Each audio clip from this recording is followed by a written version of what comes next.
Thanks very much, Lawrence. Really appreciate all the work you're doing. We'd like to get the next panel going, or our first panel, in fact, led by Anthony Woolley from Ownera, and probably my two favourite subjects in this space. One is private markets, and the other is building the ecosystem. So over to you, Anthony. And there's seats up the front of the room, by the way. There's people standing at the back, so now's a great time to come and grab a prime seat at the front. Very good. I just wanted to say very briefly what an outstanding conference that Mike and Juliet Media have put together. I've spent the last 2 or 3 months traveling a bit, going to quite a few conferences, and I say the Digital Assets Week series is really the premier series for institutional participation in this space.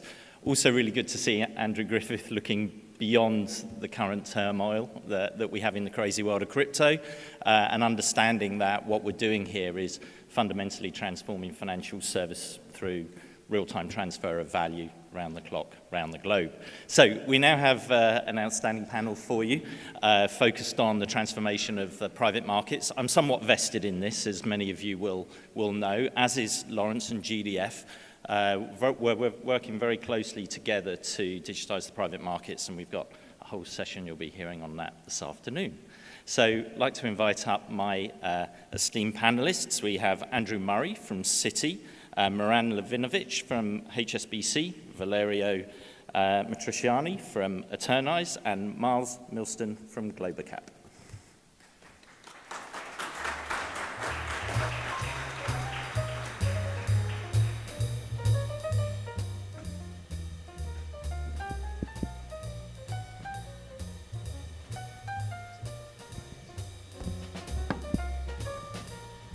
Probably the first panel I've moderated where people are actually sitting in the same order as the picture behind them.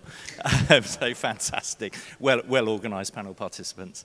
Okay, we just have half an hour for this. So if we start maybe this way down with a brief introduction to each of you and your engagement and relevance to this space. Miles.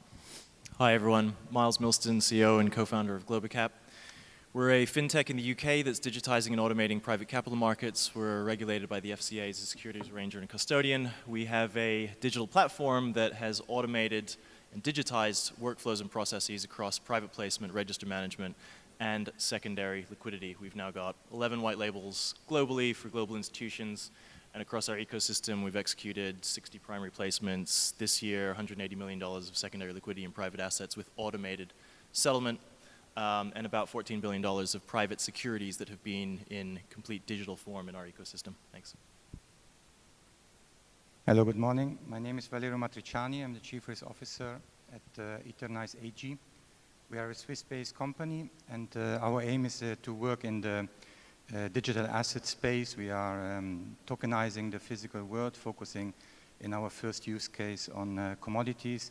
Specifically now metals, industrial metals, base metals, that's also precious metals. We are live since 2020, and now we have started also to open up to the institutional investor community by providing a new product which gives them access to physical assets in a digital way, specifically now with the same metals that we have for the industrial players. So creating an ecosystem where we will have producers, industrial players, and also investors that can come together and trade these assets.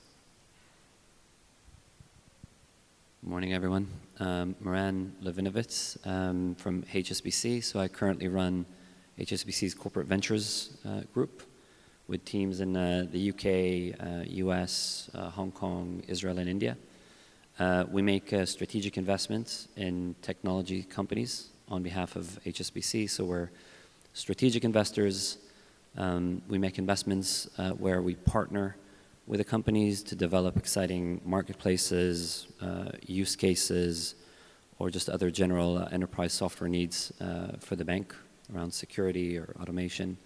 And we have been spending more time the last 18 months around the digital asset landscape and where HSBC kind of would like to position itself in as this market develops.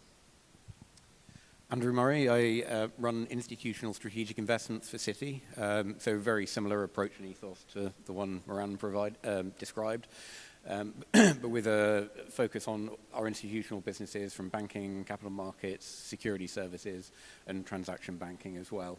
So taking minority stakes in companies where we want to partner, adopt, accelerate, whatever the underlying technology is, to help one of our core businesses.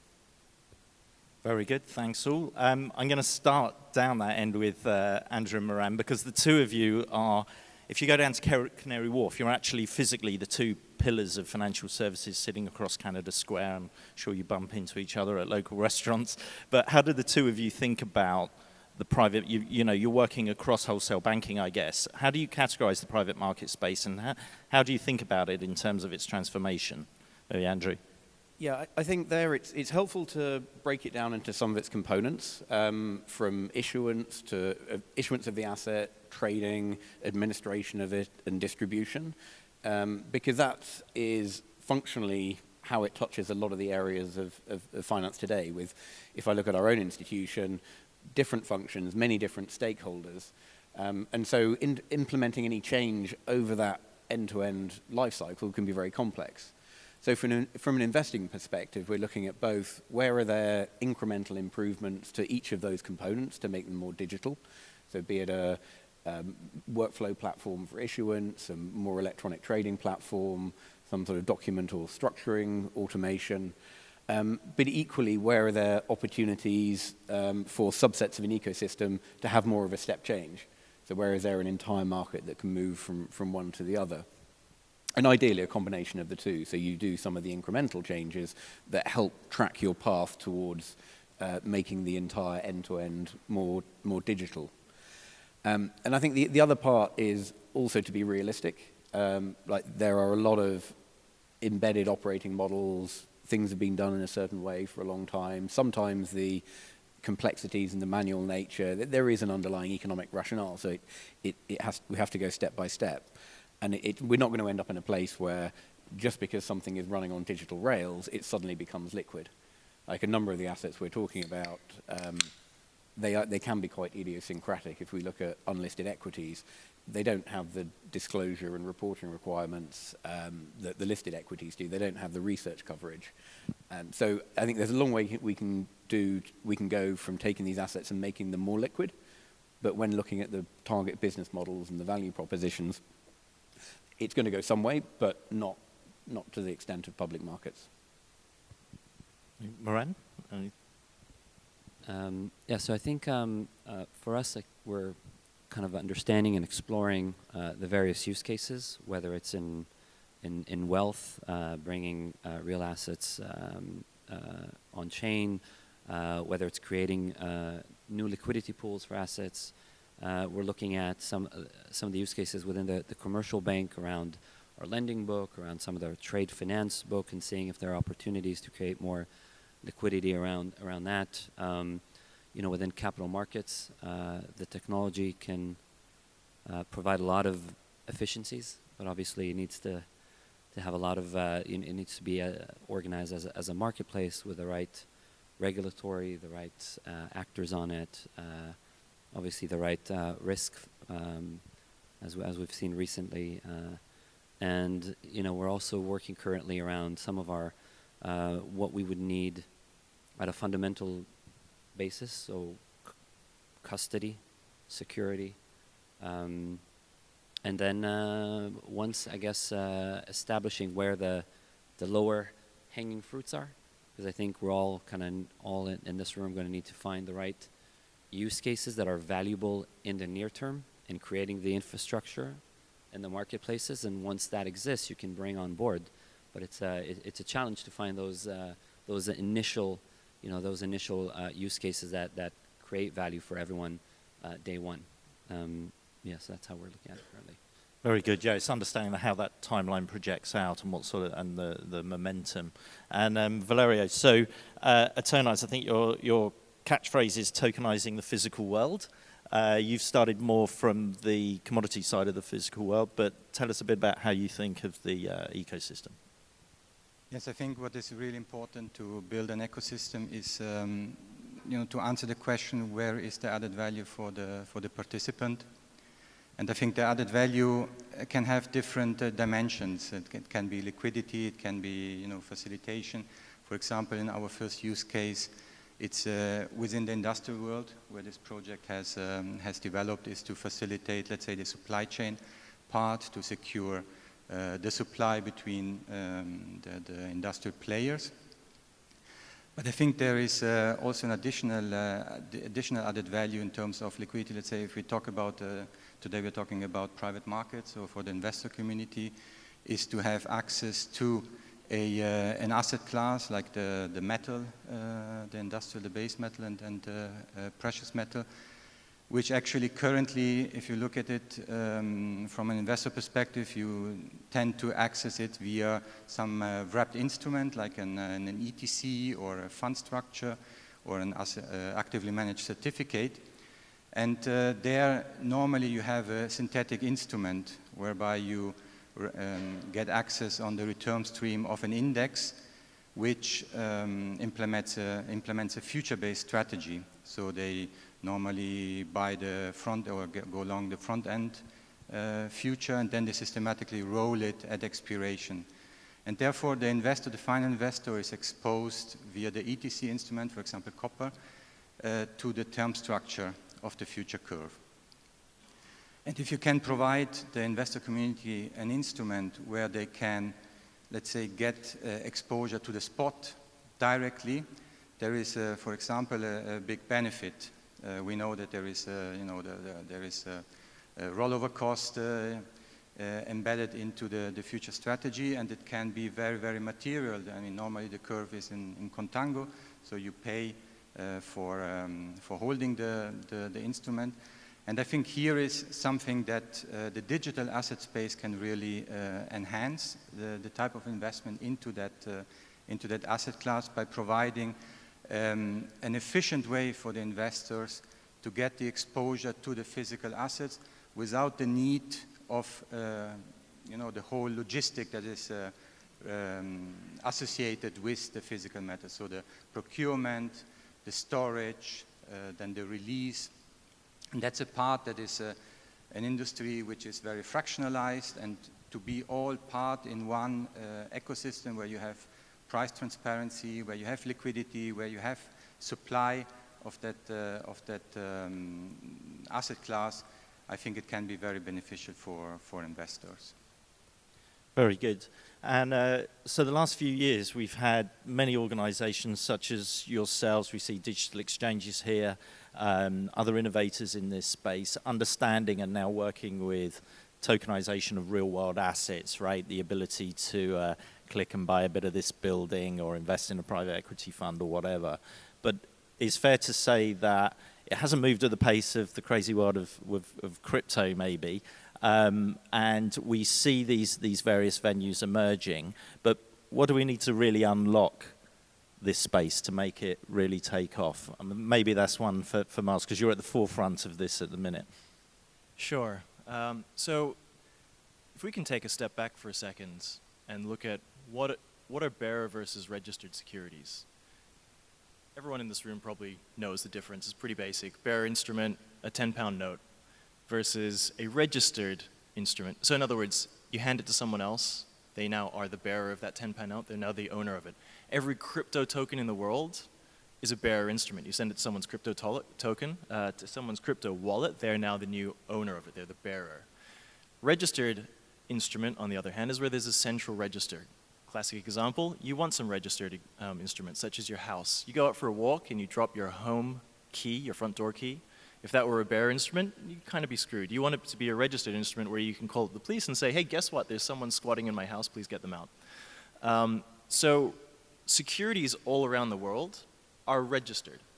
You may not know, but the first shares publicly listed on the Amsterdam Exchange in the early 1700s were actually bearer instruments. Securities world at large has moved away from bearer instruments over the last few hundred years because of security risks. You carry around the share certificate, someone steals them, they're now the bearer, your shares are gone. So actually all of the legislation that's built around the world doesn't have provisions for bearer instruments anymore, to the extent that actually in the UK, You used to be able to issue bearer equities, but as of about 15 years ago, you can't. It was removed from legislation. So every institutional asset manager in the world also won't hold bearer instruments. Their compliance departments just won't let them do that. So coming back to your question, Anthony, actually, the way that most of tokenization has been done to date has been as bearer securities. It's not applicable for institutional asset manager world. So obviously it's not going to gain traction. Obviously it's not going to take off. When we talk about digital assets, let's just look holistically. Actually, public markets are already digital. It's called dematerialization. We might not like the way that it's digital, but they are digital. So really what we're talking about in terms of digital assets are actually private markets, unless we can make some efficiency gains in public markets, which we probably can. But private markets is where the real digitization has yet to happen. And there are a lot of aspects to that, of which tokenization is one small part. You know, no one uses a physical map anymore. Everyone uses Google Maps. It was only a decade ago that we had physical maps. There are a lot of processes throughout all of private markets that are still manual, physical processes to do. There's so much digitization across all of that spectrum, ending in a tokenized asset at the very end, which can be transferred and is the manifestation of and the representation of everything that comes before that. So actually, there's a lot of stuff happening in the space. There is a lot of digitization of private placement. There is a lot of digitization of legal settlement finality of private assets and secondary liquidity. There is a lot of digitization to the point where it's almost commoditized of register management solutions. And so really what we're getting to now is a point where we can have a tokenized asset that can continuously trade, and where that transaction happens, it actually ends up resulting in legal settlement finality because all of the other processes like stamp duty, stock transfer forms, share register updates, share certificates reissuance, they've all been digitized at the back end. We're getting there, and all those processes have been built. So it's actually, we haven't seen a lot of progress in the last few years at a high surface level, but actually there has been a ton of progress beneath the surface of all of these back-end processes that are becoming digitized and now starting to come online that can now start to drive the tokenization and transferability of registered securities. What Miles has just said was very valuable, actually. The first part about talking about, you know, crypto or bearer instruments, what we're talking about is regulated securities is fundamental. And it's a confusing space because language can get conflated. So when people say digital assets, they could mean those bearer-like crypto instruments, or they could be talking about securities. So you'll hear me, I like to use the word digital securities a lot. And the reality is crypto's easy, right? Bearer instrument, all the data's on the chain. It's quite simple, actually. When you deal with digital securities, there's a lot of added complexity. And there's a lot of companies and firms here that have been building out that infrastructure, not just the tech and the operations, but the regulatory landscape, right? Making sure that you've got the right licenses in the right jurisdictions to do these things. So all of these things are now in place. What about unlocking, what about distribution? So I don't know, Andrew, Valerio, etc. Well, I think it comes to the end-to-end point that Miles was making. Like, there are lots of different process points, lots of different stakeholders, and I think for any of these ecosystems, one of the hardest things to get is the network of participants. If I look at our own investing activity 10, 15 years ago, a lot of it was setting up new trading platforms, new post-trade services, and the key part was to get all the participants there so that you actually had some liquidity when you were when you started using the platform. And I think that there are some parallels here in where can some of these solutions leverage some of the existing distribution networks and sourcing networks, rather than having to implement a new ecosystem while trying to build up the network at the same time, and that's critical. And I'd agree with, I think, some of being clear on what the opportunity set is, like where are there inefficiencies, and like is it improving investor access, is it improving efficiency? Often a bit of both. If we look at how other asset classes have evolved, as things became more standardized and more digital, the settlement process is standardized, operational risk was reduced, it made it more accessible to more participants, and they bring more liquidity. So it's a little bit of a flywheel effect there, but it's very much looking at where are those opportunities. If you look at the public asset side, You have the likes of Euroclear and DTCC settling a quadrillion of securities every year. So even if you have inefficiencies there, when you start dividing those efficiencies by a quadrillion, it sort of limits your benefits case versus some of these things that are still done with pen and paper. So I guess this more illiquid world of the private markets, I mean, the private markets is many times bigger than the public markets, right? People don't realize, right? If you look at the value of assets, it has no secondary liquidity because it's illiquid. And I guess if we're going to get any sort of distribution and liquidity, it's not about having a venue that has 1,000 assets and 100,000 investors. It's about can you have hundreds of thousands of assets being accessible by millions of accredited institutional investors all over the world, right? So it's ultimately that's is how do you open up that network, that distribution at that level. And so digital securities, there are many types of digital securities, many asset classes. Again, Miles, you're in the middle of this. What are you seeing in terms of which type of securities, which type of assets are being progressed, digitized, and how do you see that timeline rolling out? Sure. So what I mentioned before about all of the processes that are being digitized and automated leading to the eventual tokenization or securitization of assets in the private sphere. You know, we've been very involved in that first part and a little bit involved in that second part. And the first part, where we have now executed about 60 primary placements on our broader ecosystem, hosting about $14 billion of private assets in digital format, not tokenized, but digital format, across our ecosystem for various entities. That mainly comprises SPVs, Cayman, private equity vehicles, private entities, debt, convertible notes, and pure equity, and fund units as well. So really very traditional assets. However, we've made them into a format which is digital, which is very efficient to transfer, to the point where even for, it is crazy that this is an example of high friction. But in the UK, to transfer shares of a private company is one of the highest friction points of any market anywhere in the world. Did I say that with enough enthusiasm? There is a crazy amount of friction, and it's due to the antiquated processes that HMRC still has in place and charging stamp duty on shares. Now, because of COVID, HMRC is able to accept digital signatures. I have no words. Anyway, because of COVID, HMRC is able to now finally accept that they can accept digital signatures, e-signatures. So that's at least one small point of friction. But we still have to wait for HMRC, for someone at HMRC in Birmingham or wherever their stamp duty office is, to stamp the actual paper. So you know what they do? They get the e-signature into their office, they print it out, someone physically stamps it, they scan it back, and email it back to the sender. We're in the UK, come on! So anyway, that's a crazy example of high friction. However, we have digitized and automated that whole process. We have now fully built, digitally output, stock transfer forms that get generated, both parties e-sign, it gets sent automatically to HMRC. Globacap pays HMRC as agent. We still have to unfortunately wait for them to print that out, physically stamp it, scan it and sign it and send it back, which takes 2 or 3 weeks at best.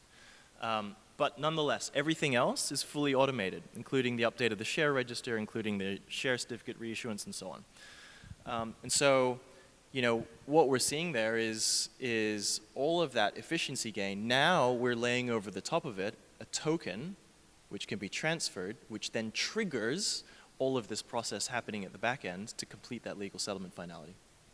Very good. I think it's fair to say, you know, the COVID pandemic, as terrible as it was, many byproducts of that, but one is it's kind of dragged society through the next 10 years of digital transformation culturally in two, right? And that's really accelerated a lot that we're working on in our space. So it starts with that primary issuance, providing digital access, right, where you may have had really attractive alternative assets that are snapped up by a few pension funds before anybody else can get a look in, and you can now digitally distribute them to mass investors, right? And that's at a cost that makes sense, is profitable for everybody. that's very powerful, right? So you start to get bits of real-world assets in the hands of hundreds of thousands of investors all over the world. Once they've got them and they might want to sell them or collateralize them or whatever, do we sell? I'll stick with you actually, Miles. Do you see that down the road? Is that distribution leading to secondary liquidity? Yeah, absolutely. And we already see this in the US with, the top 5 liquidity venues for private markets, private assets in the world, they're all in the US.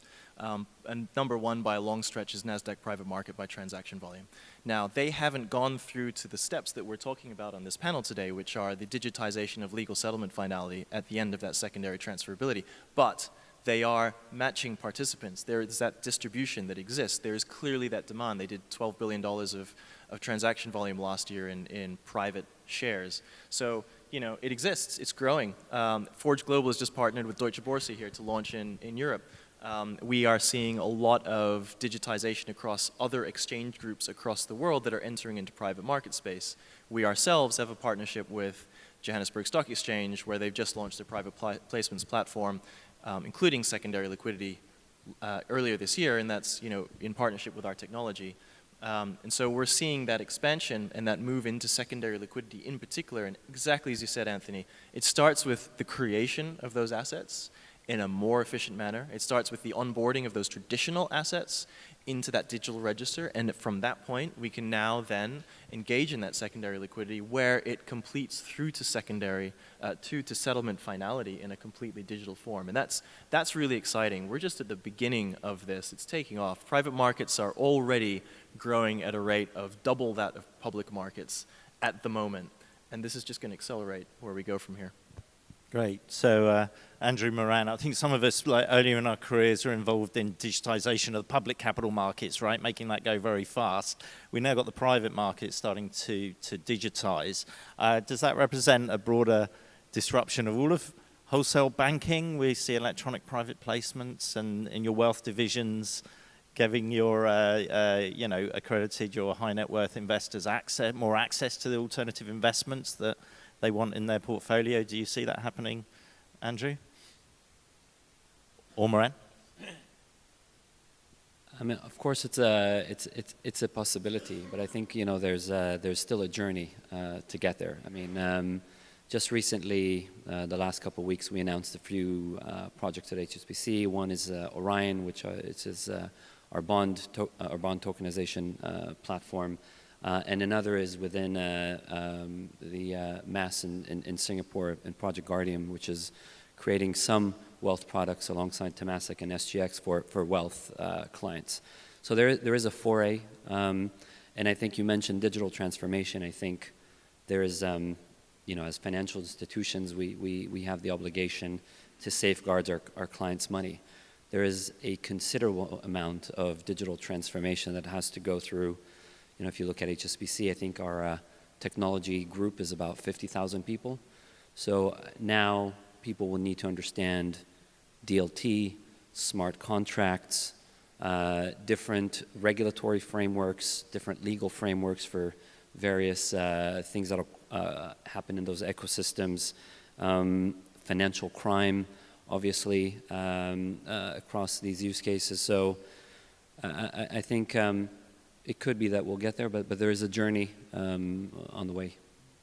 And I think when we've looked at a number of tokenization initiatives, we've found that often like 80% of the benefits come from the digitization that is required to then support it, I think in line with what Miles is saying. But we have been very actively engaged in this space in the enterprise DLT, number of investments in both the layer 1 protocols and the application layer, including companies like NASDAQ Private Markets for private asset liquidity, Capita for corporate cap table management and digitization out in APAC, companies like Bondi Value that I believe you'll hear from later in the conference, looking at bond tokenization. But it's driven by some of the priorities of each of the businesses. So within markets and security services and our transaction bank, where are the products? Where can they apply some of these technologies to enhance the services they're offering?